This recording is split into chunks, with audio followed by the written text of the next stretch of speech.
بسم الله والحمد لله والصلاة والسلام على رسول الله صلى الله عليه وعلى آله وصحبه ومن والاه. أما بعد، إرشاد باري تعالى أولئك على هدى من ربهم وأولئك هم المفلحون. اور نبی رحمت صلی اللہ علیہ وآلہ وسلم فرماتے ہیں قد افلح من اسلم ورزق کفافا وقنعه الله بما آتاه، اخرجہ مسلم. آج خطبے کا موضوع ہے کامیاب کون؟ کامیابی کی کیا حقیقت ہے؟ کامیابی کسے کہتے ہیں؟ کامیابی کا کیا صحیح معیار ہے؟ دنیا میں کامیاب کون ہے؟ آخرت میں کامیاب کون ہے؟ کامیابی کے تعلق سے مختلف معیار موجود ہیں. وہ معیار کیسے ہیں؟ جھوٹی کامیابی کیا ہوتی ہے؟ سچی کامیابی کیا ہوتی ہے؟ اور کامیابی کے بعض اسباب کا ذکر کرتے ہیں. کامیاب ہونا ہر سمجھدار عقل مند انسان کی خواہش ہے. ہر انسان چاہتا ہے کہ وہ کامیاب ہو. ہم چاہتے ہیں کہ ہم کامیاب ہوں، ہمارے بچے بھی کامیاب ہو، ہمارا گھرانہ کامیاب گھرانہ ہو، ہمارا معاشرہ کامیاب معاشرہ ہو، ہماری امت کامیاب امت ہو. لیکن کیا کامیابی کوئی ایسی چیز ہے جو بازاروں میں بکا کرتی ہے، جو ہم اپنے مال سے خرید سکتے ہیں؟ یا کامیابی کسی خاص جگہ پر متعین ہے کہ جو شخص اس خاص جگہ تک پہنچ جائے وہ کامیاب ہو گیا؟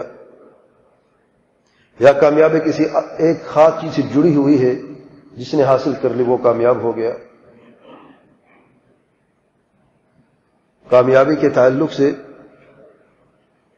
لوگوں کے مختلف معیار بنے ہوئے ہیں.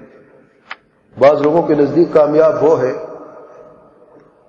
جو دنیا کا امیر ترین انسان ہے،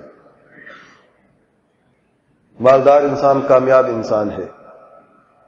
دوسرے لفظوں میں فقیر انسان ناکام انسان ہے ان لوگوں کی نظروں میں. اور یہ نظریہ اور یہ معیار باطل ہے. اور آج کی اگر آپ کسی امیر سے پوچھ لیں، وہ خود آپ کو اس کی وضاحت اپنے تجربے کی بنیاد پر بتا دے گا کہ کیا وہ واقعی کامیاب انسان ہے یا ابھی کامیابی باقی ہے. بعض لوگوں کے نزدیک کامیاب انسان وہ ہے جس نے اپنے خواب کو سچا کیا. ہر انسان کا کوئی نہ کوئی خواب ہوتا ہے کہ میں فلان درجے پر پہنچ جاؤں، میں فلان چیز حاصل کر لوں. اور جب وہ شخص اس درجے تک پہنچ جاتا ہے اور وہ چیز اسے حاصل ہو جاتی ہے، تو کیا وہ واقعی کامیاب ہو جاتا ہے؟ یعنی وہ بے پرواہ ہو جاتا ہے، اب اس کو کسی چیز کی ضرورت نہیں رہتی؟ یہ ہم خود اپنا محاسبہ کر سکتے ہیں اور یہ بات جان سکتے ہیں کہ کتنی ایسی خواہشات تھی ہماری، کتنے خواب تھے. ایک پورا ہوا تو دوسرا خواب دیکھنا شروع کیا، دوسرا پورا ہو تو تیسرا دیکھنا شروع کیا، تو خوابوں کا یہ سلسلہ جاری رہا. تو کامیابی کا تعلق خوابوں سے نہیں حقیقت سے ہے. اور بعض لوگوں کے نزدیک کامیابی شہرت کا نام ہے. جو زیادہ مشہور ہے وہ زیادہ کامیاب ہے، اور جسے لوگ جانتے نہیں ہیں وہ کامیاب ہے ہی نہیں. تو اس کی کامیابی اس کے نام سے جڑی ہوئی ہے. اور یہ کامیابی بھی ناقص کامیابی ہے، ناکارہ کامیابی ہے، جیسے کہ اس کے مضمون کے اندر یہ بات واضح ہے کہ یہ کامیابی ہے ہی نام کی کامیابی، کام کی کامیابی نہیں ہے۔ بعض لوگوں کے نزدیک کامیابی اچھی تعلیم میں ہے، اور اچھی تعلیم کا معنی ہے کہ دنیا کی سب سے مہنگے اسکول میں بچے کی تعلیم ہو، یا دنیا کی سب سے بڑی یا معروف یونیورسٹی سے کوئی ڈگری حاصل کر لے۔ ان کے نزدیک یہ انسان کامیاب انسان ہے، کیونکہ اس نے فلاں یورپ کی یا امریکہ کی یونیورسٹی سے ڈگری حاصل کر لی ہے، اب اس جیسا کوئی بھی نہیں ہے، یہ کامیاب انسان ہے۔ یہ چیزیں جو ہیں اگرچہ اس میں کامیابی کی کوئی نہ کوئی صورت ہمیں نظر ضرور آتی ہے، لیکن کیا یہی اصل کامیابی ہے؟ اسی آخری بات کو لے لیتے ہیں، تعلیم کی بات کو لے لیتے ہیں۔ بچوں کی تعلیم کے لیے آج ہم کیا کچھ نہیں کرتے، اور آج کل کے دور کے بہت سارے چیلنجز ہیں، اس میں سے ایک یہ چیلنج ہے کہ بچے کی تعلیم کیسے کرنی ہے۔ اسکول بہت زیادہ ہے، انفارمیشن سیلابوں کی طرح ہے، سیلاب نہیں ہے، سیلابوں کی طرح ہے، بہت زیادہ ہے، کتابیں بہت زیادہ ہیں، اور ایک سروے کے مطابق کہ 2020 میں جتنی آج انفارمیشنز ہے یہ 40 گنا بڑھ جائیں گی۔ دنیا کہاں پہ جا رہی ہے، اور کیا انفارمیشنز ہم حاصل کر رہے ہیں، ان میں سے کتنی اچھی ہیں، قیمتی ہیں، کامیابی کا باعث بنتی ہیں، اور کتنی انفارمیشنز ایسی ہیں جو صرف فضول نہیں ہے بلکہ ناکامی کا باعث اور سبب بن رہی ہے۔ ڈانس اکیڈمیز کھل گئی ہیں، وہ بھی ایک علم ہے، میوزک اکیڈمیز کھل گئی ہیں، وہ بھی ایک علم ہے۔ عجب بات ہے، بعض جادو کے ٹرکس جو سکھاتے ہیں اس کی بھی اکیڈمیاں کھلی ہوئی ہیں، وہ بھی سکھاتے ہیں، سبحان اللہ۔ تو تعلیم کے تعلق سے اگر ہم تھوڑا سا غور و فکر کریں، ہمارے بچوں میں الحمدللہ تعلیم موجود ہے۔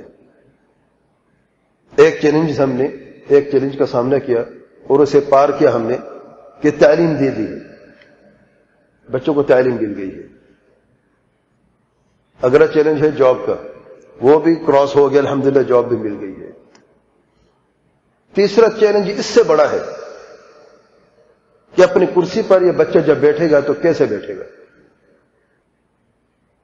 ڈاکٹر ہے تو کیسے کام کرے گا، انجینئر ہے تو وہ کیسے کام کرے گا، استاد ہے تو وہ کیسے بچوں کو پڑھائے گا، پرنسپل ہے تو وہ کیسے اپنی ذمہ داری جو اس کو سونپی گئی ہے اسے کیسے نبھائے گا۔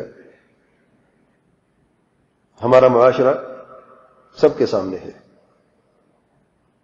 تعلیم بھی ہوئی، نوکری بھی ملی، اس کے بعد کیا ہوا؟ کامیابی مل گئی، کرپشن کرپشن کرپشن، ہم چیختے چلاتے رہتے ہیں، معاشرہ کرپٹ ہے ہمارا، اور خاص طور پہ پڑھے لکھے طبقے میں۔ تو یہ پڑھنا اور لکھنا اگر معاشرے میں کرپشن کا سبب ہے تو اس مطلب کہ ہم پڑھنے لکھنا چھوڑ دیں؟ نہیں، یہ کوئی حل نہیں ہے۔ حل یہ ہے کہ جہاں پر خلل اور نقص موجود ہے اسے دور کیا جائے، جس کی وجہ سے اب تعلیم یا اچھی تعلیم کافی نہیں ہے۔ انگلش میڈیم، فرینچ میڈیم یا کوئی بھی میڈیم ہو، جہاں پر خلل پیدا ہوا اس خلل کو ہم نے درست کرنا ہے۔ اگر بچوں کو تعلیم کے میدان میں کامیابی دینی ہے، اور تعلیم کے میدان میں اگر کامیابی حاصل کرنی ہے ہمارے معاشرے نے، تو پھر جہاں پر نقص ہوا اس نقص کو دور کرنا پڑے گا، اور بنیادی نقص باقی ہے، یہ علم کا میدان ہے۔ عمل کا میدان دیکھ لیں، سستی ہے، کاہلی ہے، کمزوری ہے، بیماروں کی طرح بعض لوگ اپنے کاموں کی طرف جاتے ہیں، اپنے دفتروں میں جاتے ہیں جیسے بیمار نہیں ہوتے، دل سے کوئی جاتا نہیں ہے الا من رحم اللہ سبحانہ و تعالی۔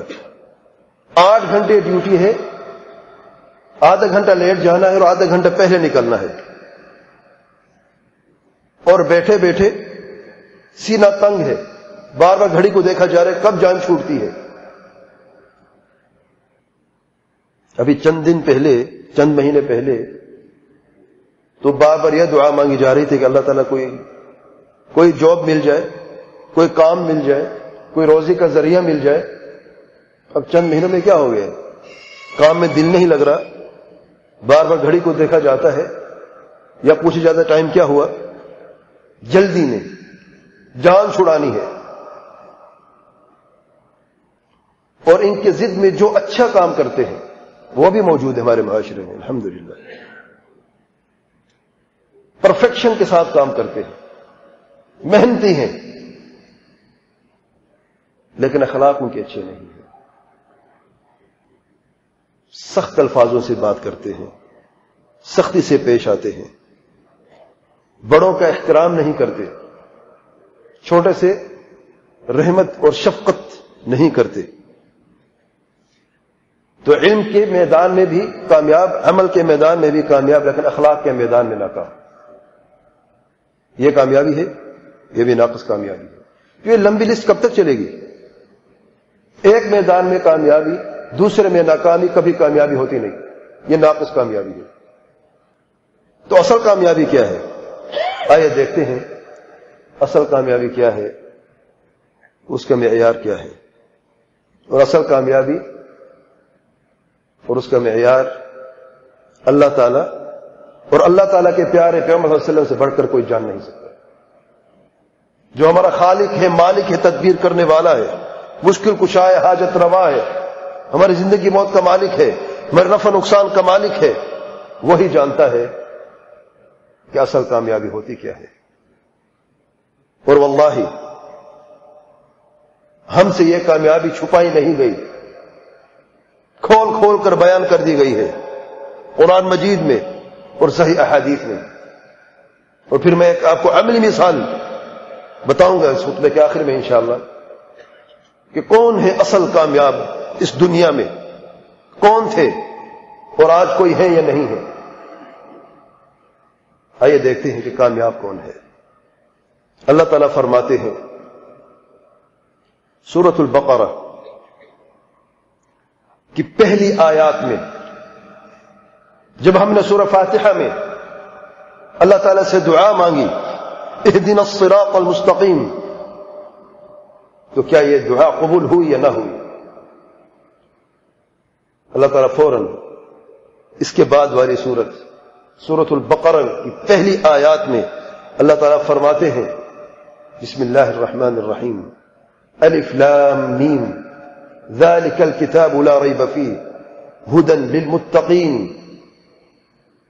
الف لام میم یہ حروف مقطعہ ہیں، جیسے الف با تا، اور پورے کا پورا قرآن مجید انہی حروف سے اللہ تعالیٰ نے نازل فرمایا ہے۔ اللہ تعالیٰ کی کلام ہے اور عربی زبان میں ہے، کسی ایسی زبان میں نہیں جو تمہاری سمجھ میں نہیں آتی۔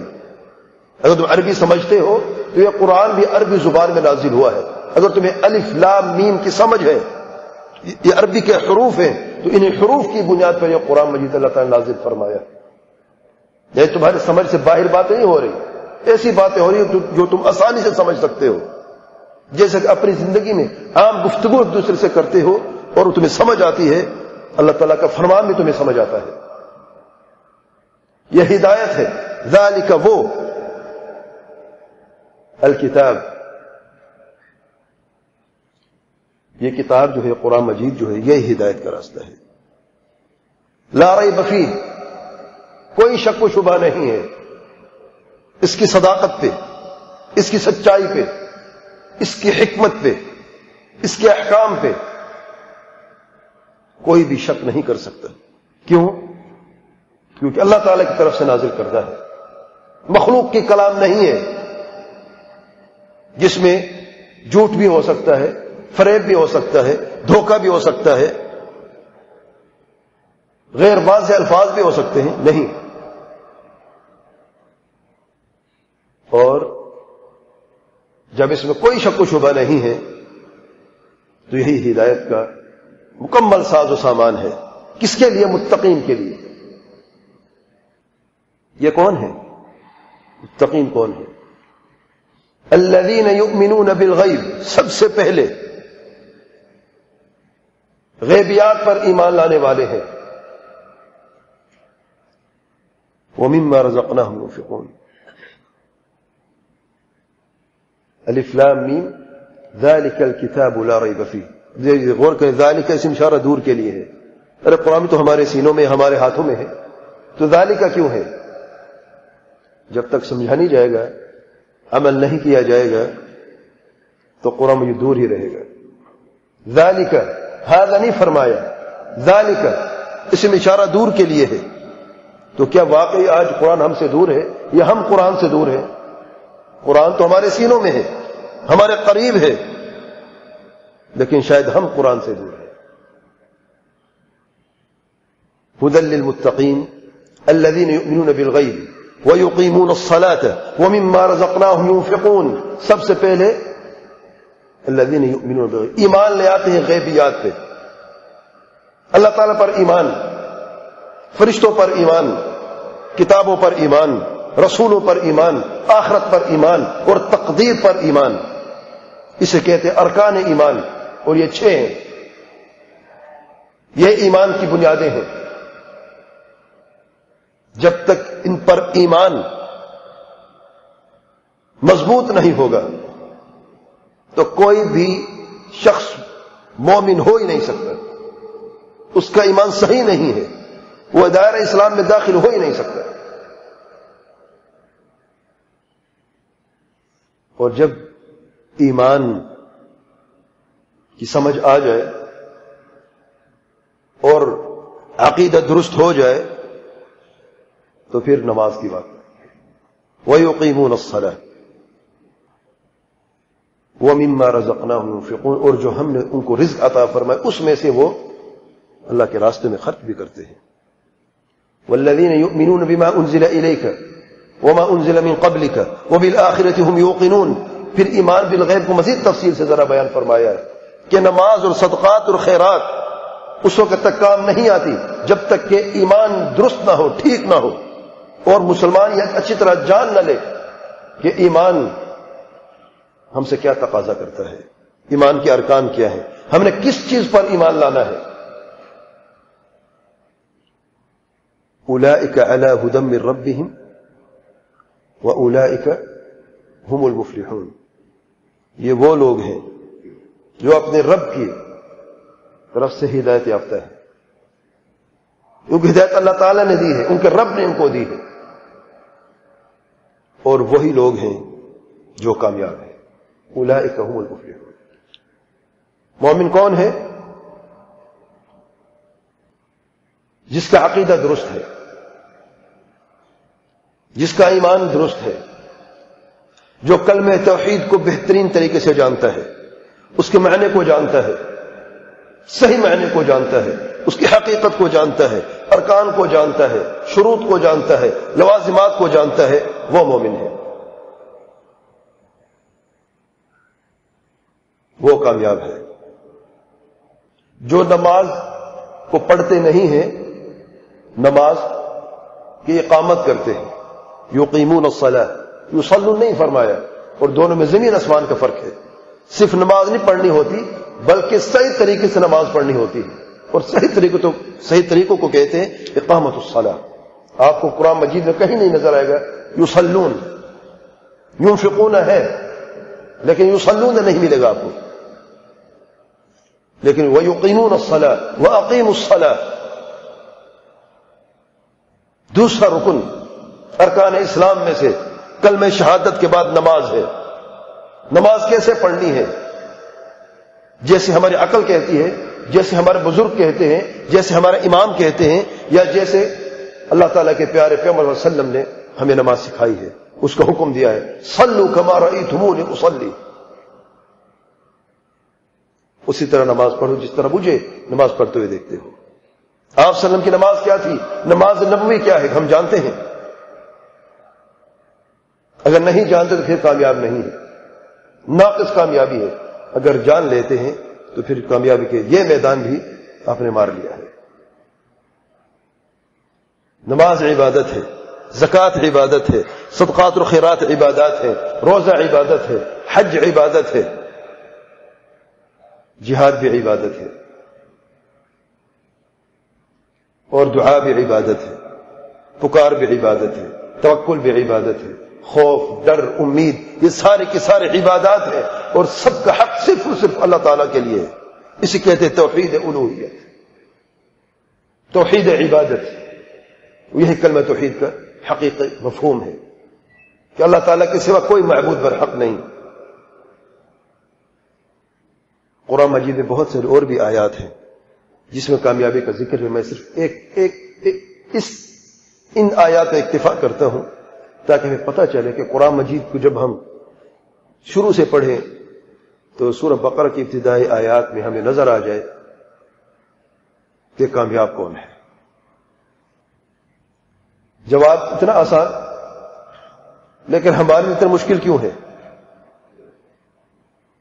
اگر پورے معاشرے میں، میدان تعلیم میں، میدان عمل میں، میدان اخلاق میں، میدان سیاست میں، ہم سب چیزوں میں اگر ایمان کی بنیاد پر ہم علم حاصل کریں، عمل بھی کریں، ہمارے اخلاق بھی ایمان کی بنیاد پر ہو، ہماری سیاست بھی ایمان کی بنیاد پر ہو، قال اللہ وقال رسول اللہ صلی اللہ علیہ وسلم بفہم سلف الصالح، صحابہ و سلف صالحین کی سمجھ کے مطابق، یہ اصل کامیابی ہے۔ آئیے دیکھتے ہیں اللہ تعالیٰ کے پیارے پیغمبر صلی اللہ علیہ وسلم اس کامیابی کے تعلق سے کیا فرماتے ہیں۔ صحیح مسلم میں سیدنا عبداللہ بن عمرو بن العاص رضی اللہ عنہما بیان کرتے ہیں کہ اللہ تعالیٰ کے پیارے پیغمبر صلی اللہ علیہ وسلم فرماتے ہیں قد افلح من اسلم، بے شک اس نے کامیابی حاصل کر لی جس نے اسلام قبول کیا ہے، جو اسلام پہ عمل کرنے والا ہے۔ قد افلح، اس نے کامیابی حاصل کر لی، جسے قرآن مجید سورۃ المؤمنون میں قد افلح المؤمنون، مومن ہی وہ لوگ ہیں جو کامیابی حاصل کرنے والے ہیں۔ اور میں نے مومنین کے تعلق سے چند باتیں کر لی ہیں۔ اب دیکھتے ہیں اللہ کے پیارے پیغمبر صلی اللہ علیہ وسلم کا فرمان قد افلح من اسلم۔ اسلام کا معنی ہے الاستسلام للہ بالتوحید، اپنے آپ کو اللہ تعالیٰ کے حوالے کر دینا۔ عام لفظوں میں کس چیز سے؟ اپنے سرخم کر دینا اپنے رب کے سامنے، اس کے ہر حکم کی تعمیل کرنے کے لیے ہمیشہ تیار، اپنے آپ کو اپنے رب کے حوالے کر دینا توحید سے، اور اپنا سر جھکانا فرما برداری کرتے ہوئے۔ جس نے اپنے آپ کو اپنے رب کے حوالے کیا اور اپنے رب کا فرما بردار بنا، اور جو اصل بنیاد ہے توحید اس کو سمجھ لیا، تو وہ شخص کامیابی کی بہت قریب آ چکا ہے۔ اور مکمل کامیابی تب ملتی ہے جب ان حقوق کے ساتھ مخلوق کے حقوق بھی سمجھے جائیں اور وہ پورے کیے جائیں۔ توحید اور فرما برداری اللہ تعالیٰ کا حق ہے، لیکن کامیاب انسان صرف وہ ہوتا ہے جو نمازی ہے، جو تہجد گزار ہے، جو روزہ رکھنے والا ہے، جو حج پر حج کرنے والا ہے۔ یہ اللہ تعالیٰ کے حقوق کی ادائیگی میں تو اول ہے، لیکن کیا مخلوق کے حقوق کی ادائیگی میں بھی اول ہے کہ نہیں؟ دین اسلام حقوق کی ادائیگی کا دین ہے، اس پر میں نے ایک مکمل خطبہ دیا تھا۔ اور حقوق کی ادائیگی صرف مخلوق کی نہیں ہے یا صرف خالق کی نہیں ہے، حقوق کی ادائیگی خالق المخلوق دونوں کی ہے۔ سب سے پہلے حق خالق کا ہے، اور خالق کا سب سے پہلے حق توحید کا حق ہے۔ کہ اللہ تعالیٰ کو ایک جاننا ہے، ایک ماننا ہے، خاص طور پہ توحید عبادت میں. اور مخلوق میں سے سب سے زیادہ حق، سب سے عظیم حق، سب سے پہلا حق اللہ تعالیٰ کے پیارے پیغمبر صلی اللہ علیہ وسلم کا حق ہے. پھر ان کے بعد صحابہ کرام کا حق ہے، جو ہمارے دین رہنما ہیں، جن کی اتباع کا ہمیں حکم دیا گیا ہے، جن کی اتباع میں کامیابی ہی کامیابی ہے، اور جن کی اتباع سے کامیابی کو جوڑ دیا گیا ہے. والدین کے حقوق ہیں، حسن سلوکی کا حق ہے، وبالوالدین احسانا. اور یہ حقوق دیکھیں اللہ تعالیٰ نے کیسے بیان فرمائے ہیں. وقضى ربك الا تعبدوا الا اياه وبالوالدين احسانا. اور پھر بعد میں آتا ہے وبذي القربى، پھر رشتہ داروں کی باری آتی ہے. اللہ تعالیٰ کا حق سب سے پہلے ہے. اللہ کے پیارے پیغمبر صلی اللہ علیہ وسلم کا حق اللہ تعالیٰ کے حق سے جڑا ہوا ہے. پھر والدین کے حق ہیں، پھر رشتہ داروں کے حقوق ہیں، پھر پڑوسوں کے حقوق ہیں، پھر عام مسلمانوں کے حقوق ہیں، پھر خاص مسلمانوں کے حقوق ہیں، پھر عام مسلمانوں کے حقوق ہیں، پھر کافروں کے بھی حقوق ہیں، جانوروں کے بھی حقوق ہیں. اس دین اسلام میں سب کا حق ہے. ان پتھر اور درختوں کا بھی حقوق ہے. کیا ہم نے یہ جان لیا ہے؟ بس جس نے جان لیے ہیں وہ سچا مسلمان ہے. اور جب سچا مسلمان ہے تو وہی کامیاب ہے. پھر اللہ کے پیارے پیغمبر صلی اللہ علیہ وسلم نے اسباب بیان فرمائے ہیں کہ اس اسلام پر عمل کرنا کیسے ممکن ہے اور کیسے آسان ہے. جو رکاوٹیں ہیں سب سے بڑی، ان کا ذکر کر کے ان کو دور کر دیا ہے. سب سے بڑی رکاوٹ جو ہے وہ ہے دنیا کی لذتیں، دنیا کی خوبصورتی، جو اس انسان کو اپنے دھوکے میں گھیر لیتی ہے. انسان دائیں بائیں اوپر نیچے آگے بھی جب دیکھتا ہے تو اسے دنیا خوبصورتی نظر آتی ہے. پھر حقوق کی ادائیگی میں کمزوری پیدا ہو جاتی ہے، پھر پاؤں لرزتے ہیں، پھر چلنا بھی مشکل ہو جاتا ہے، اور پھر یہ انسان جہاں پر ہوتے وہیں پر بیٹھ ہی جاتا ہے اور اس دنیا میں غرق ہو جاتا ہے. اس لیے اللہ کے پیارے پیغمبر صلی اللہ علیہ وسلم فرماتے ہیں قد افلح من اسلم، یہ جان لیا ہم نے. ورزق کفافا، اور فلاح اس نے پائی جس کو رزق دیا گیا اس کی حاجت کی بنیاد کے مطابق. اس کو جو رزق دیا گیا اسے کافی ہے. اور رزق یاد رکھیں لکھ دیا گیا ہے جیسے کہ موت کی تاریخ لکھ دی گئی ہے. موت کی تاریخ آگے پیچھے ہو سکتی ہے. رزق کا ایک لقمہ، ایک نوالا، ایک روپیہ بھی کم یا زیادہ نہیں ہو سکتا. یہ ایمان ہے. اللہ کے پیارے پیغمبر صلی اللہ علیہ وسلم کی معروف و مشہور حدیث کہ تم میں سے کوئی شخص اپنی ماں کے پیٹ کے اندر 40 دن نطفہ رہتا ہے، پھر 40 دن علقہ رہتا ہے، پھر 40 دن مضغہ رہتا ہے، پھر اللہ تعالیٰ ایک فرشتہ بھیجتا ہے. یہ فرشتہ کیا لکھتا ہے؟ سبحان اللہ. اس کا عمل، اس کا اجل، اس کا رزق، وہ خوش بخت ہے یا بدبخت ہے. اجل اور رزق میرے بھائیوں لکھ دیا گیا ہے. ہم میں سے کسی شخص کو کوئی شک و شبہ نہیں ہے کہ اس نے مرنا ہے، اور اسے یقین ہے کہ اس نے متعین وقت میں ہی مرنا ہے. چاہے تندرستی کی حالت ہو، چاہے بیماری کی حالت ہو، چاہے اچانک موت ہے، موت تو آنی ہی ہے، اور وقت ہم جانتے نہیں کب ہوگا. پھر رزق کے بارے میں ہم شک کیوں کرتے ہیں؟ شک ہے نا. موت پہ یقین ہے، رزق میں شک ہے تو ہم حرام کھاتے ہیں. اگر یقین ہوتا حرام کوئی کھاتا؟ سوال نہیں پیدا ہوتا. حرام اس لیے کھاتے ہیں کہ ہمیں شک ہے کہ میرا پڑوسی دکاندار جو ہے وہ مجھ سے میرے گاہک چھین لے گا، وہ میرا رزق جو ہے وہ مجھ سے چھین لے گا. رزق لکھ دیا گیا میرے بھائی. آپ دیکھتے ہیں کہ آپ مثال کے طور پر موبائل مارکیٹ میں جاتے ہیں، کتنی دکانیں ہیں، سب رزق لے رہے ہیں اپنا. کوئی خالی دیکھیے. بعض بار آپ کا دل کرتا ہے میں اس دکان میں جاؤں، چلتے چلتے آپ کے پاؤں آپ کو دوسری دکان میں داخل کر دیتے ہیں. ہوتا ہے کہ نہیں ہوتا؟ کون تمہیں لے کے گئے اس دکان میں؟ جا تم کس اور کی طرف رہے تھے، بس ایک نظر پڑی اور آپ اندر داخل ہو گئے اور آپ نے چیز خرید بھی لی ہے۔ اللہ نے اس کو رزق دینا تھا، آپ سے دینا تھا، اس کو مل گیا اس کا رزق۔ لیکن عجب بات ہے، مسلمان بھی ہیں، قد افلح من اسلم، پھر حرام بھی کھاتے ہیں، اس لیے ناکام ہے۔ ہمیں شک ہے کہ میرا رزق کوئی لے جائے گا۔ واللہ آپ کا رزق کوئی لے بھی نہیں سکتا۔ آپ کا بیٹا، آپ کی بیگم، آپ کے والدین، کوئی بھی آپ کا رزق آپ سے نہیں لے سکتا۔ جو کچھ اللہ تعالیٰ آپ کے لیے لکھا ہے وہ آپ کو مل کے رہے گا، اللہ کی قسم کوئی اسے روک نہیں سکتا۔ اور جس چیز سے تمہیں روکا ہے، منع کیا ہے، وہ تم حاصل کر ہی نہیں سکتے، اگرچہ ساری کی ساری دنیا مل جائے تمہارے ساتھ۔ اس لیے رزق کفافن کو سمجھیں، جو تمہیں دیا گئے وہی تمہارا رزق ہے، اسے آگے بڑھنے کی کوشش نہ کرو۔ آزمائش ہے، امتحان ہے، صبر کرنا پڑے گا۔ صبر کڑوا ہے، ہم سے ہوتا نہیں ہے، اس لیے ہم جلدی سے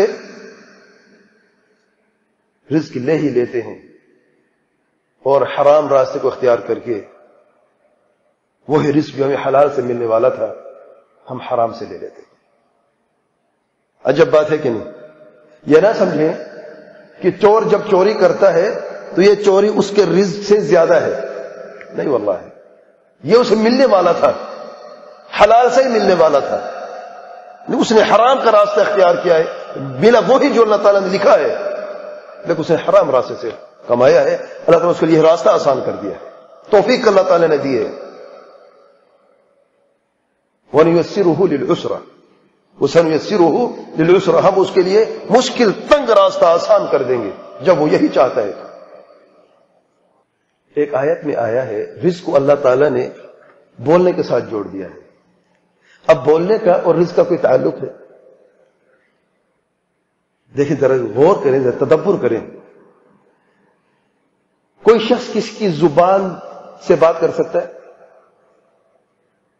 دنیا میں کوئی شخص کسی کی زبان سے بات کر سکتا ہے؟ ہر بندہ اپنی زبان سے بات کرتا ہے، اور کوئی بندہ کسی کا رزق بھی نہیں لے سکتا، جیسے کوئی بندہ بھی کسی کی زبان سے بات نہیں کر سکتا۔ سبحان اللہ، کبھی سوچا ہے؟ ہم اپنی زبانوں سے بات کرتے ہیں، کسی اور کی زبان سے بات کر ہی نہیں سکتے، اور اپنا ہی رزق حاصل کرتے ہیں، کسی اور کا رزق ہم حاصل کر ہی نہیں سکتے اور نہ لے سکتے۔ وَرُزِقَ كَفَافًا، حاجتیں پوری ہو رہی ہیں الحمدللہ۔ اللہ تعالیٰ کے پیارے پیغمبر صلی اللہ علیہ وسلم اللہ تعالیٰ سے دعا کرتے، اللہم اجعل رزق آل محمد قوتا، اللہ تعالیٰ آل محمد کا رزق قوت کی صورت میں ہمیں عطا فرما۔ قوت کی صورت، قوت کیا ہوتا ہے؟ جو آج کے دن کے لیے آپ کے لیے کفایت ہے، جس سے ضرورت پوری ہو جائے، جس سے بھوک اور پیاس مٹ جائے، اسے قوت کہا جاتا ہے۔ کل کے لیے کیا ہوگا؟ جس نے آج دیا ہے وہ کل بھی دے گا، جس سے آج مانگا ہے کل بھی اسی سے مانگیں گے۔ جس نے آج ہمیں بھوکا پیاسا نہیں مارا وہ ہمیں کل بھی نہیں مارے گا۔ ارے بعض لوگوں نے تو 100 200 سال کے لیے پراپرٹی اکٹھی کی ہے، زندگی کا بقیہ حصہ مشکل سے 30-40 سال ہوگا، اور پراپرٹی اکٹھی کی ہے 200-300 سال تک۔ 10ویں جنریشن بھی کھائے گی، مزے کرے گی۔ اس بیچارے کو پتہ نہیں ہے کہ اس کا نام دنیا سے مٹ جائے گا 3 جنریشن کے بعد۔ ہمیں سے کتنے لوگ ہیں جو اپنے دادا کے باپ کے نام کو جانتے ہیں، صرف نام؟ پردادا کا والد ماشاء اللہ ہمارے ساتھی جانتے ہیں، لیکن ہم میں سے کتنی ہے سچ بات ہے؟ ہمارا نام، باپ کا نام، دادے کا نام، پھر فیملی نیم، یہی ہوتے ہیں کہ جب فارم فل کرتے ہیں تو اتنے لکھتے ہیں کہ کچھ اور بھی لکھتے ہیں، یا 10ویں تک بھی لکھتے ہیں۔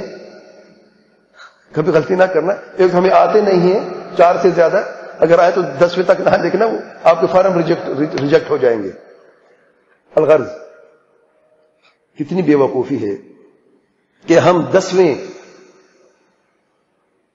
ذریت تک اور جنریشن تک ہم فکر مند ہیں، مال حلال حرام سے کہاں سے آ رہا کبھی اس کی خبر نہیں لی، فکر نہیں کی، حساب ہم نے دینا ہے ایک ایک پائی کا، ایک ایک روپے کا، ایک ایک ریال کا، اور جس کے لیے ساری محنت کی جا رہی ہے وہ ہمارے نام سے واقف ہی نہیں ہے، اور ہمارا نام لکھا بھی نہیں جائے گا، اس دنیا میں نام تک نہیں رہے گا، ساتھ جائے گا اپنا عمل۔ حلال سے کمایا ہے تو خیر ہے، اور حرام سے کمایا ہے تو واللہ پکڑ ضرور ہو، جواب بھی دینا پڑے گا، بہت بڑا خطرہ ہے۔ اللہ تعالیٰ کے پیارے پیغمبر صلی اللہ علیہ وآلہ وسلم 2 مہینے گھر میں چولہا نہیں جلتا تھا، آگ نظر نہیں آتی تھی، کچھ پکاتے نہیں تھے، تو کھاتے کیا تھے؟ سیدہ عائشہ رضی اللہ عنہا سے سوال کیا گیا، اے ام المؤمنین، اے ہماری پیاری ماں، ہمیں یہ تو بتائیں جب 2 مہینے چولہا نہیں جلتا تو آپ کرتے کیا تھے؟ فرماتی ہیں کھجور اور پانی پہ ہم گزارا کیا کرتے تھے، ناشتہ بھی کھجور کا، دوپہر کا کھانا بھی کھجور، اور رات کا کھانا بھی کھجور اور پانی، 2 مہینے مسلسل۔ ہم میں سے کتنی ایسے مسلمان ہیں آج جو صرف 2 دن صرف کھجوروں پہ گزارا کرتے ہیں؟ کتنی نعمتیں ہمارے اوپر، واللہ اگر ہم گننا شروع کریں تو کبھی گن نہ سکیں۔ وَإِن تَعُدُّوا نِعْمَةَ اللَّهِ لَا تُحْصُوهَا، لیکن ہماری حالت کیا ہے دیکھیں۔ اللہ تعالیٰ فرماتے ہیں لَإِن شَكَرْتُمْ لَأَزِيدَنَّكُمْ، اگر تم میرا شکر کرتے رہو میں تمہیں اور بھی عطا کرتا رہوں۔ لیکن ہم کیا شکر کرنے والے ہیں؟ ہمارا زندگی شکر پر گزر رہی ہے، اسے شکر کہتے ہیں، تو پھر ناشکرے کون ہیں؟ ناشکری کیا ہوتی ہے؟ سبحان اللہ، اللہ تعالیٰ ہم سب کو محفوظ فرمائے ہر شر سے، اور ہمیں اپنے شکر کرنے والے بندوں میں شامل کر دے۔ اور پھر رزق کفاف پر اکتفا کر لینا کیسے ممکن ہے؟ اللہ کے پیارے پیغمبر صلی اللہ علیہ وسلم فرماتے ہیں وَقَنَّعَهُ اللَّهُ بِمَا آتَاهُ، اور جو کچھ اللہ تعالیٰ اسے عطا فرمایا اللہ تعالیٰ اسے قناعت اور رضامندی بھی عطا فرمائے۔ دیکھیں کیسے جڑی ہوئی ہیں، قَدْ أَفْلَحَ مَنْ أَسْلَمَ وَرُزِقَ كَفَافًا وَقَنَّعَهُ اللَّهُ بِمَا آتَاهُ، اور جو کچھ اللہ نے اسے عطا فرمایا اس پر وہ اپنے دل سے، زبان سے نہیں، راضی ہیں۔ جب میرے رب نے میرے لیے یہی رزق مہیا کیا ہے، میرا رب یہی چاہتا ہے، تو پھر میں بھی راضی ہوں۔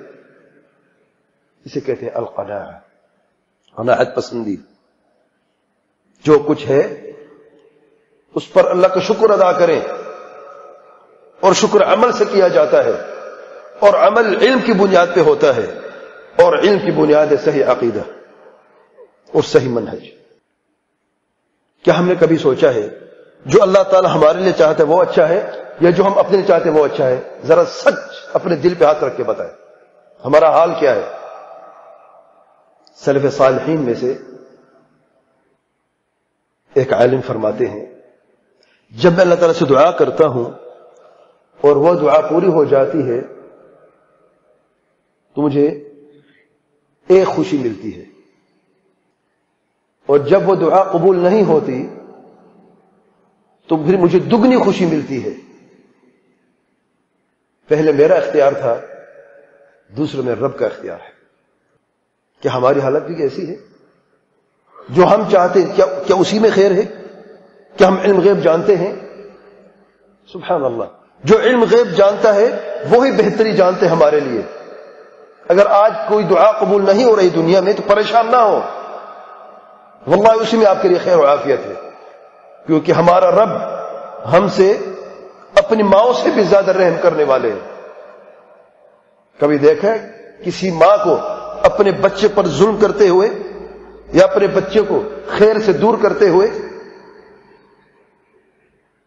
ماں کے پیٹ کے اندر تو خون پینے والے تھے ہم، اور پیدا ہونے کے بعد اسی خون سے پاک دودھ پینے والے تھے ہم، اپنی ماں کے ہمیشہ محتاج رہے ہیں، تو کوئی بھی ماں اپنے بچوں کو خیر سے دور کرنے والی نہیں۔ اور ہمارا رب جیسے کہ اللہ کے پیارے پیغمبر صلی اللہ علیہ وسلم فرماتے ہیں، اپنے بندوں سے، مومنوں سے، ان کی ماؤں سے بھی زیادہ رحم کرنے والے۔ تو جو کچھ اللہ تعالیٰ نے ہمارے لیے چاہا ہے اس میں خیر ہے، یا جو ہم چاہتے اس میں خیر ہے۔ ہمارے پاس جو نوجوان، ان کا ایک ٹارگٹ ہے کہ مجھے جب تک اس فلان جگہ پر نوکری نہیں ملے گی میں نے نوکری کرنی نہیں ہے، اور اسی کے پیچھے لگے رہتے ہیں، لگے رہتے ہیں، لگے رہتے ہیں۔ آپ کا رب چاہتا ہے کہ وہاں پر آپ کی نوکری نہ لگے، کیونکہ وہ جگہ آپ کے لیے مناسب نہیں ہے، وہ جگہ آپ کے لیے باعث شر ہے، اور یہ سب وہاں پہ جانا چاہتے ہیں زبردستی۔ سبحان اللہ، اپنے آپ کو اللہ تعالیٰ کے حوالے کرنے کا معنی کیا ہے؟ قد افلح من اسلم، اپنے آپ کو اللہ تعالیٰ کے حوالے کر کے دیکھیں، واللہ رزق کیسے آتا ہے، کہاں سے آتا ہے، آپ کی گمان بھی نہیں ہوگا۔ مطلب یہ نہیں کہ گھر میں سوتے رہو، لیٹے رہو، رزق خود بخود آئے گا، نہیں، اسباب کی تلاش میں نکلو، گھر سے نکلو اور جدوجہد کرتے رہو۔ زندگی صرف ایک چیز کا نام نہیں ہے، اگر کھو گے تو ساری دنیا چلی گئی ہے، بڑی دنیا ہے، ابھی تو ابتدا ہے آپ کی۔ اگر ایک جگہ سے اگر ایک مقصد پورا نہیں ہوا تو اور بہت سے آپ کے سامنے راستے ہیں، کوئی اور راستہ اختیار کر لو۔ کتنے ایسے لوگ ہیں جو ہمارے ساتھ تھے، جو میڈیکل پڑھنے کے خواہش مند تھے لیکن پڑھتے کم تھے، اور بعض پڑھتے زیادہ تھے لیکن بن نہیں سکے۔ ان میں سے ایک ایسا اسٹوڈنٹ تھا جو ہمیشہ ٹاپ کیا کرتا تھا۔ میرے بھائی، امتحان کے ایک دن پہلے چلتے چلتے پاؤں پھسلا، اس کا بازو ٹوٹ گیا اور امتحان میں فیل ہو گیا۔ وہ مجھ سے تقریباً 2 سال سینئر تھا، اس کے 2 سال ضائع ہوئے۔ پھر میڈیکل میں اس نے داخلہ لیا، اس کے نمبر آئے، 2 سال اور محنت کرتا رہا، پھر مجھ سے 2 سال جونیئر ہوا لیکن میڈیکل اس نے کر لی ہے۔ عزم ہے، جدوجہد کرتا رہا ہے۔ اور بعض ایسے لوگ تھے جو خواہش مند تھے، ڈاکٹر نہیں بنے، تو کیا دنیا ختم ہو گئی؟ یہ دنیا صرف ڈاکٹر کی ہے کیا؟ کوئی اور اس میں کوئی رہنے والا نہیں کیا؟ اگر سارے ڈاکٹر ہوتے، ہم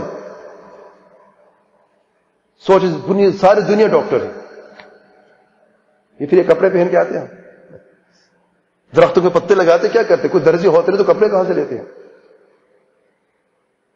پھر یہ مسجد، خوبصورت مسجد کون تعمیر کرتا ہے؟ یہ کرسی کون بناتا ہے؟ یہ مائک کون بناتا ہے؟ سب تو ڈاکٹر ہوتے تو پھر مریض کون ہوتا ہے؟ اللہ تعالیٰ کی حکمت ہے، جو ہم چاہتے ہیں وہ ضروری ہے کہ وہ پورا ہو۔ ہم تو ہمیشہ سب کچھ چاہتے ہیں کہ ساری دنیا ہمارے ہاتھ میں آ جائے، لیکن اللہ تعالیٰ اپنی حکمت کے مطابق بعض کو زیادہ دیتے، اس کے لیے اب زیادہ آزمائش ہے، بعض کو کم دیتے، اس کے لیے کم آزمائش ہے، یہ کم ہی آزمائش ہے اس کے لیے۔ لیکن ہم لوگ کہاں پہ ہیں؟ وَقَنَّعَهُ اللَّهُ بِمَا آتَاهُ، اس کو اچھی طرح یاد رکھیں۔ قناعت پسندی کہ اللہ تعالیٰ کسی کے دل میں یہ بات ڈال دے کہ میرا بندہ تو راضی ہو جائے جو کچھ میں نے تمہیں عطا فرمایا ہے، اور راضی ہو کر دیکھیں، اور دیکھیے دنیا کیسے بدلتی ہے، کیسے پلٹتی ہے، اور ہر طرف اس میں خوبصورتی کیسے چھا جاتی ہے، اور سینے سے تنگی کیسے نکل جاتی ہے، سینے کیسے کشادہ ہو جاتے ہیں، آنکھوں میں ٹھنڈک کیسے محسوس ہوتی ہے۔ ذرا کر کے تو دیکھیں، جو کچھ اللہ تعالیٰ نے دیا ہے اس پر اللہ کا شکر ادا کر کے دیکھیں، اور عملاً، صرف زبان سے نہیں، زبانی کلامی نہیں، پھر دیکھیں کہ آپ دنیا کسی اور رخ سے دیکھا کریں گے۔ لیکن جب تک ہم پیچھے دوڑتے رہیں گے دنیا کے، اور صرف ہمارے ہاتھ میں سب کچھ آ جائے، اور کبھی نہیں سوچا حلال سے ہے حرام سے ہے، تو واللہ یہ سینہ بھی تنگ رہے گا اور دنیا بھی ہاتھ میں نہیں آئے گی۔ آئے گا وہی جو کچھ لکھا گیا ہے، واللہ اس سے ایک ذرہ برابر نہ زیادہ کم ہو سکتا ہے، رزق نہ زیادہ ہو سکتا ہے نہ کم ہو سکتا ہے، ایک ذرہ برابر بھی۔ جب یہ مسلمات ہیں، اور فرمانے والے کون ہیں؟ الصادق المصدوق صلی اللہ علیہ وآلہ وسلم۔ اگر ہمیں یقین ہے کہ آپ صلی اللہ علیہ وسلم سچے ہیں تو پھر ہمیں یہ بھی یقین ہونا چاہیے کہ فلاح پانے والا کون ہے اور کامیاب کون ہے۔ آخر میں نے کہا تھا کہ میں پریکٹیکل مثال بیان کروں گا۔ اس دنیا میں اللہ تعالیٰ نے بعض لوگوں کے لیے گواہی دی ہے کہ وہ کامیاب ہو چکے ہیں، اور جو ان کے راستے کو اختیار کرے گا وہ بھی انہی کے ساتھ ہوگا۔ سورۃ المجادلہ کی آخری آیت اللہ تعالیٰ فرماتے ہیں لا تجد قوما يؤمنون بالله واليوم الآخر يوادون من حاد الله ورسوله ولو كان آباءهم أو أبناءهم أو إخوانهم أو عشيرتهم أولئك كتب في قلوبهم الإيمان وأيدهم بروح منه ويدخلهم جنات تجري من تحتها الأنهار خالدين فيها أبدا رضي الله عنه ورضوا عنه أولئك حزب الله ألا إن حزب الله هم المفلحون۔ سبحان اللہ، وہ اللہ تعالیٰ کی گروہ ہے۔ اللہ تعالیٰ گروہ کون ہے؟ اشارہ دیا گیا ہے، اور وہی کامیابی حاصل کرنے والے ہیں، وہی کامیاب ہیں۔ لیکن ذرا اوصاف دیکھیں کون ہے۔ اے میرے پیارے پیغمبر صلی اللہ علیہ وسلم، نہیں پاؤ گے تم ایسے لوگ دنیا میں جو اللہ تعالیٰ پر ایمان لے آئے ہیں اور آخرت پر بھی ایمان لے آئے ہیں، ان کا ایمان مضبوط ہے۔ مضبوطی کی نشانی کیا ہے؟ جو اللہ تعالیٰ اور اللہ تعالیٰ کے پیارے پیغمبر صلی اللہ علیہ وسلم کی مخالفت کرتے ہیں، جو اللہ کے پیغمبر صلی اللہ علیہ وسلم کے دشمن ہیں، ان سے وہ دوری اختیار کرتے ہیں، ان سے دوستی نہیں رکھتے، ان کے قریب نہیں جاتے، ان سے محبت نہیں کرتے، اگرچہ وہ ان کے باپ کیوں نہ ہو، ان کے بیٹے کیوں نہ ہو، ان کے بھائی کیوں نہ ہو، ان کے اپنے قوم کے کیوں نہ ہو۔ وجہ کیا ہے؟ انہی کے دلوں میں ایمان کو لکھ دیا گیا۔ یہ صحابہ کرام رضی اللہ عنہم اجمعین، صحابہ کرام کے تعلق سے اللہ تعالیٰ فرماتے ہیں یہ وہ لوگ جن کے دلوں میں ایمان کو لکھ دیا گیا، اور اللہ تعالیٰ کی تائید و نصرت ان کو حاصل ہوئی، اللہ تعالیٰ کی مدد ان کے ساتھ تھی، اور ان کو جنتوں میں، جب وہ یہ عمل کر چکے ہیں تو ان کو جنتوں میں داخل کیا گیا، جن کے تلے نہریں بہ رہی ہیں۔ اللہ تعالیٰ ان سے راضی ہو، اللہ تعالیٰ سے راضی ہو، ہمیشہ ان میں رہیں گے۔ یہ رضامندی کی نشانی ہے۔ وہ اللہ تعالیٰ کے گروہ ہیں، حزب اللہ ہیں، اور یہی وہ گروہ ہے جس نے کامیابی حاصل کر لی ہے۔ صحابہ کرام اس دنیا میں ایسے لوگ تھے جنہوں نے کامیابی حاصل کی، اور ہر میدان میں کامیابی۔ اصل کامیابی یہ ہے کہ دنیا کے ہر میدان میں کامیابی حاصل ہو، اور پھر آخرت میں بھی آپ کو کامیابی ملے۔ علم کے میدان میں کوئی ہے صحابہ کرام جیسا؟ تقوی کے میدان میں، عمل کے میدان میں، اخلاق کے میدان میں، سیاست کے میدان میں، کوئی بھی میدان آپ دیکھ لیں، آپ صحابہ کرام سے اچھا اور بہتر آپ کو کوئی ملے گا نہیں۔ کیوں؟ اللہ تعالیٰ کی مدد ان کے ساتھ تھی۔ کیوں؟ ایمان مضبوط تھا۔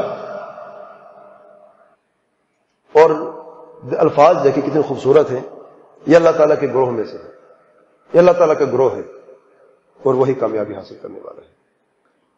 اور میرے بھائیوں، ایمان اس وقت تک اس دل میں جگہ نہیں کر سکتا جب تک کہ اس دل کو پاک نہیں کیا جائے گا۔ دل کو پاک کرنا ضروری ہے۔ اللہ تعالیٰ فرماتے ہیں قد افلح من تزکا وذکر اسم ربہ فصلی۔ قد افلح، اس نے تحقیق، بے شک اس نے کامیابی حاصل کر لی۔ کس نے؟ جس نے پاکیزگی اختیار کی، جس نے دل کو پاک کیا۔ کس چیز سے؟ شرک، بدعات، خرافات، نفرت، کینہ، حسد، بغض۔ جس نے اپنے دل کو پاک رکھا ہر شر سے، ہر دل کی بیماری سے، تو اس دل میں ایمان بھی مضبوط ہوا، اور جب ایمان مضبوط ہوا تو پھر کامیابی بھی مل گئی۔ اللہ تعالیٰ سے دعا کرتا ہوں کہ اللہ تعالیٰ ہم سب کو علم نافع عمل صالح کی توفیق عطا فرمائے، قرآن اور سنت پر چلنے کی، سلف صالحین کو سمجھ اس پر عمل کرنے کی توفیق عطا فرمائے۔ اللہ تعالیٰ محض اپنے فضل و کرم سے ہمیں اس کامیاب ٹولے میں شامل کر دے۔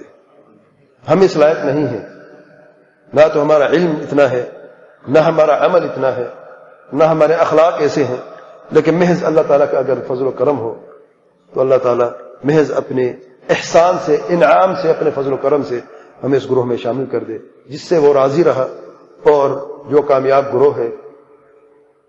اور اللہ تعالیٰ ہم سب کو ہر شر سے محفوظ فرمائے اور ہر برے راستے سے اور ہر ناکامی سے محفوظ فرمائے۔ واللہ اعلم، سبحانک اللہم و بحمدک، اشہد ان لا الہ الا انت، استغفرک و اتوب الیک۔ تو آپ خوش ہیں کہ نہیں؟ آپ خوش ہیں؟ پتہ نہیں۔ اللہ اکبر۔ بھائی کہ یہ سوال ہے کہ ان قریب میرے ترقی ہونے والی ہے، مجھے کیا کرنا چاہیے؟ اس کو قبول کروں یا نہ کروں، اور اس کے لیے کوئی خاص دعا ہے؟ کیونکہ میں اس کشمکش میں ہوں، ہو سکتا ہے کہ یہ ترقی جو ہے میں اس کی ذمہ داری کو نبھا نہ سکوں، اور کیا اللہ تعالیٰ میرے بہتری چاہیے؟ رزق کو اللہ تعالیٰ لکھ دیا ہے تو کیا اسی میں سے ہے؟ یاد رکھیں، ترقی اور ترقی کی طرف جانا یہ مقصد شرعی ہے۔ شریعت نے منع نہیں کیا ترقی سے، شریعت نے ہمیں اس چیز سے منع کیا ہے کہ اگر ترقی تمہیں حقوق کی ادائیگی سے روکتی ہے تو پھر یہ ترقی نہیں ہے، یہ ناکامی ہے، اور اگر یہ ترقی جو ہے تمہیں حقوق کی ادائیگی میں اور مضبوط کر دیتی ہے تو یہ اصل ترقی، اصل کامیابی ہے۔ اور اللہ تعالیٰ کی طرف سے آزمائش ہوتی ہے، ترقی جو ہے اللہ تعالیٰ کی طرف سے آزمائش ہے کہ میرا یہ بندہ جو ہے یہ ترقی سے پہلے کیا تھا، کیسے تھا، اب یہ ترقی کے بعد کیا کرنے والا ہے۔ جب 2-4 پیسے زیادہ ہو جائیں گے اس کے پاس تو یہ کیا کرے گا؟ تو مومن کے ایمان کا یہ تقاضا ہے وہ ترقی کو چھوڑے نہیں، بلکہ ترقی کو حاصل کر کے اس ترقی کو اللہ تعالیٰ کی فرما برداری میں جھکا دے۔ کوئی محض ایک شیطانی بہکاوا ہے کہ میں نہیں کر پاؤں گا یا میرے لیے بہت مشکل ہے۔ ہاں، اگر آپ دیکھتے ہیں کہ اس ترقی سے بعض ایسی چیزیں جڑی ہوئی ہیں جس میں رشوت ہے، جس میں حرام ہے، یا جس میں کوئی اور نافرمانی ہے، تو پھر آپ دور ہو جائیں۔ لیکن اگر ایسی کوئی بات نہیں ہے اور آپ اس ترقی کو حاصل کرنے کے بعد اپنے ماتحت سب کو سیدھا بھی کر سکتے ہیں، ان کو رشوت سے بھی روک سکتے ہیں، ان کو اللہ تعالیٰ فرما برداری کا راستہ بھی دکھا سکتے ہیں، تو پھر آگے بڑھیں۔ اللہ تعالیٰ کی طرف سے خیر ہے تمہارے لیے، اور انشاءاللہ اس ترقی سے آپ کی دنیا بھی بہتر ہوگی، انشاءاللہ آخرت بھی بہتر ہوگی۔ تو آپ پریشان بالکل نہ ہو۔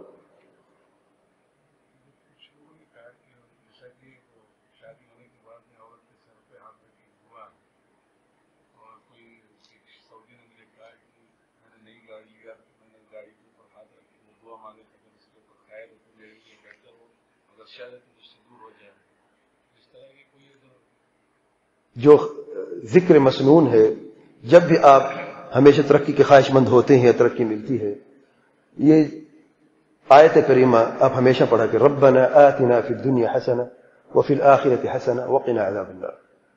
اگر آپ اس آیت کو پڑھتے رہتے ہیں تو دنیا میں جو بھی خیر آپ کو ملتا ہے، جو بھی ترقی آپ کو ملتی ہے، وہ آخرت میں بھی ترقی ہوگی، آخرت میں بھی خیر ہوگی۔ اور کیونکہ آپ بار بار جب اپنے ذہن میں یہ چیز رکھتے ہیں تو پھر آخرت بھی آپ کے سامنے ہوتی ہے اور جہنم بھی آپ کے سامنے ہوتی ہے۔ تو انسان جب آخرت کی فکر رکھتا ہے اپنے دل میں اور جہنم کے بارے میں سوچتا رہتا ہے تو اس کی دنیا بھی اچھی ہو جاتی ہے۔ اور کثرت سے استغفار کرنا، اور جو محسنات ہیں، جو فورٹریس ہے مومن کا کہ صبح شام کے اذکار ہیں، نماز کے بعد کے اذکار ہیں، آپ وہ کثرت سے پڑھتے رہیں۔ اور لئن شکرتم لازیدنکم، اللہ تعالیٰ فرماتے ہیں تم شکر کرتے رہو میں تمہیں اور بھی سے زیادہ عطا کرتا رہوں گا۔ تو اللہ تعالیٰ کا شکر کرتے رہیں، اور شکر صرف زبان سے نہیں کیا جاتا۔ اگر آپ میں کوئی سستی ہے، نماز میں سستی ہے، تو اس میں اب مضبوطی آنی چاہیے۔ اگر اللہ کے ذکر میں سستی ہے اس میں اور مضبوطی آنی چاہیے. الغرض جس چیز میں آپ کو نقص اور خلل نظر آتا ہے، اب کیونکہ ترقی قریب آ رہی ہے دنیا کی، تو آپ کو آخرت کی ترقی میں بھی آپ کو جدوجہد کرنی ہے. اور اپنے جتنے بھی یہ نقائص، ہم سب نقائص سے بھرے ہوئے ہیں، سستی ہمارے اندر موجود ہے، تو اس کو دور کرتے رہیں. اللہ تعالیٰ توکل کریں انشاءاللہ.